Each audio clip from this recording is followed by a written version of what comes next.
last part of that question was going to be the first part of my question. When will this particular process be over? Because it's going on for a long time. Now, the second issue is, could the department provide a list of all the steps that will need to be taken before we can get into construction? Because, for example, in Innisfree, you've run into a problem that you had the planning, but just when everything was ready to go, you suddenly found you had no foreshore licence. So could you give us a list of all the steps so that the community, the local politicians and the department are clear on what's going to be involved in progressing this particular project, and then we can look at what steps can be run in parallel.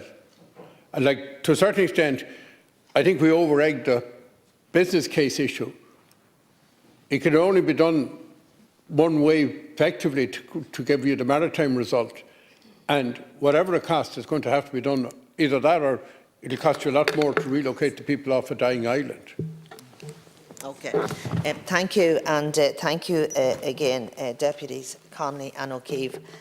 As this is a complex pier, like we did try to do this before years ago, and we didn't get it right. So it's important that that all of the necessary preparatory work is done, so we do get it right. And just to say that it is early in this development process, so a revised timeline for the project has yet to be agreed with Galway County Council.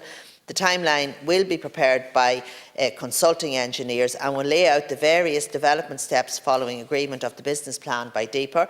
Prior to actual construction, there are a number of pre-construction issues to be addressed, and you're right, Deputy Ó Cuív, such as foreshore licensing, planning, environmental and marine service and the tendering process. So accordingly, based on the previous harbour developments, it may not be until year 2 of the project being approved that actual construction does commence. But can I say that we're having fortnightly meetings with Galway County Council?